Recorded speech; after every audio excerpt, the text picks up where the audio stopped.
Flashback to November 20th, 2004. A friendly game turned into a brawl when Clemson and the University of South Carolina collide in Death Valley. Clemson goes on to take their third straight win over the Cox, but it's with 5 minutes left in the fourth quarter that things become explosive as a fight breaks out between the two teams and the infamous brawl of 2004 begins.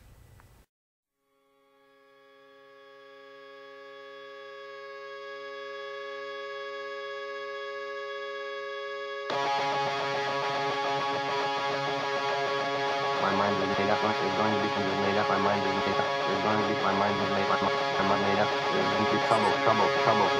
My mind is made up. It's going to be trouble. Made up.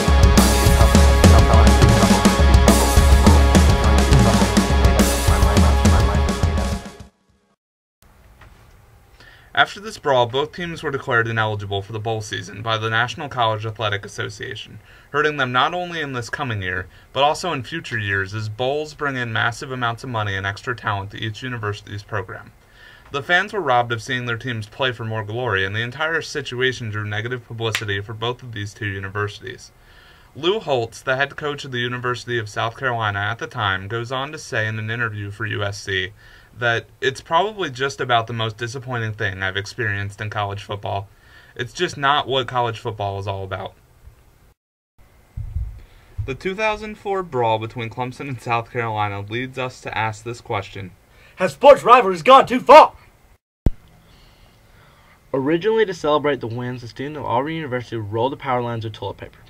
But as technology advanced, Auburn took up the power lines in the 1940s and ran all the lines underground. Determined to keep the student tradition going, they decided to roll the trees in Toomer's Corner instead.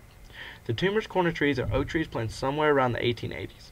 The trees are known scientifically as Quercus virginiana and can live centuries because of their resilient ability to resist termites and hurricanes as well as other natural threats.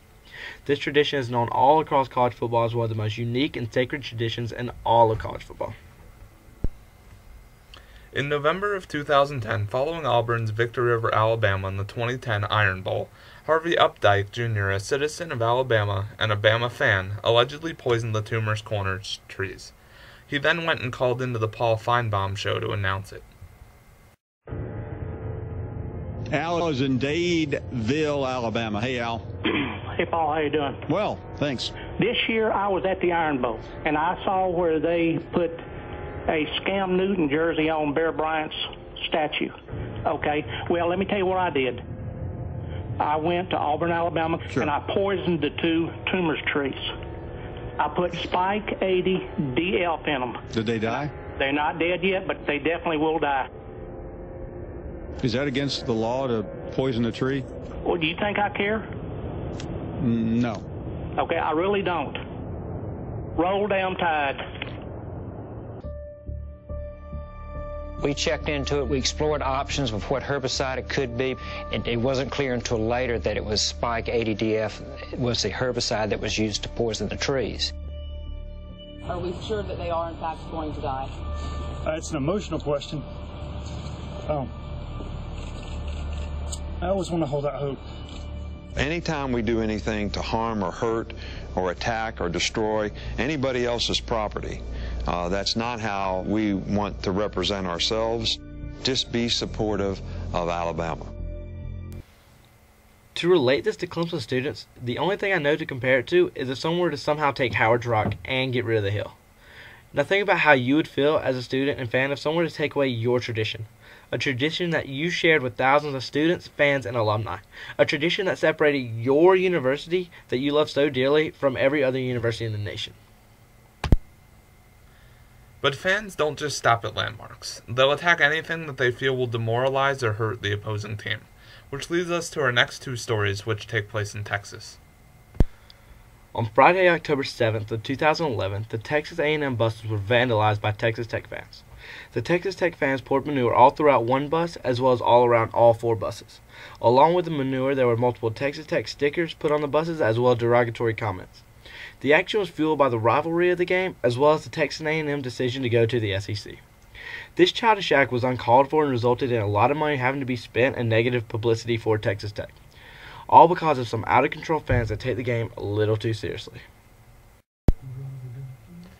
During the week of November 13th through the 19th, the Cody, a University of Texas alumni publication, printed photos of a Texas Longhorn steer with its horns pointed down towards the ground.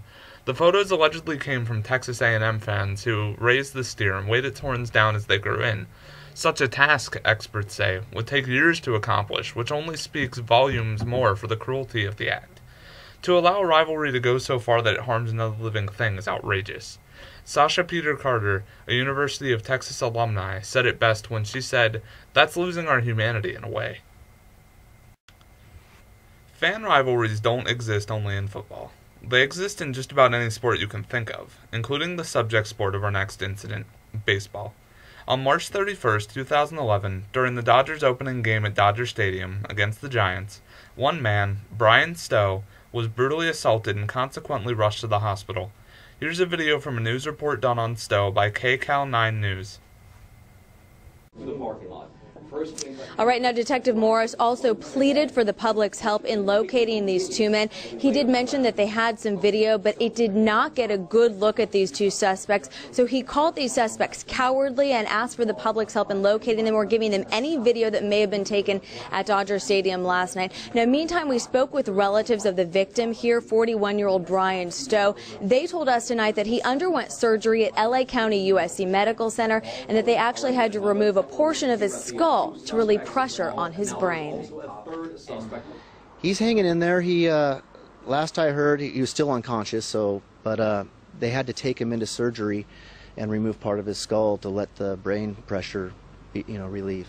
Relatives say Brian Stowe, a paramedic and father of two from Santa Cruz, was put into a medically induced coma tonight. Close family members have flown down from the Bay Area to LA County USC, hopeful for his recovery.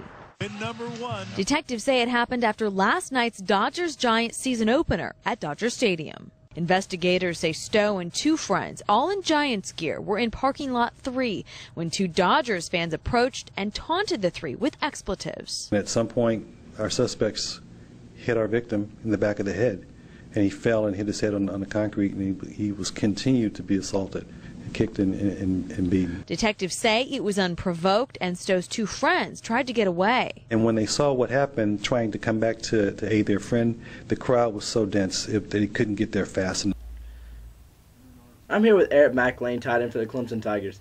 How do you feel about rivalries going too far this year and fans taking them a little too serious, i.e. the Auburn-Alabama incident and the Tumors Corner and the Brian Stowe incident at Dodger Stadium? Definitely. Rivalries have just escalated over the years just by pure competition, sports. I mean, fans are going to be heated in competition as well. Just really with what happened in Tumors Corner, that's too far.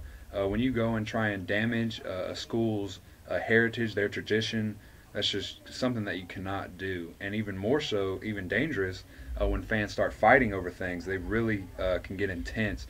And with the Dodgers, man, getting jumped by the Dodgers fans, that's crazy. I don't understand why something simple as a game can go so far that you want to take someone's life away or want to hurt them in any way. It's just, things have gotten a little too far. All you fans out there, you guys just really got to settle down and just make sure that you're cheering for your team. Don't go saying things wrong to other people. Just cheer for your team, be enthusiastic, and cheer hard. And as a player, does it make you feel more pride for your school knowing that your fans are willing to go that extra mile, or does it just make your school look worse? Really, I think it's kind of embarrassing. If we did something, let's say to Georgia, and we go and cut down their hedges, I mean, I just couldn't really even imagine how they would feel, and to us, it's just embarrassing because that's not what we represent. That's not how we want people to represent us. So I just couldn't imagine even someone coming in and damaging our rock.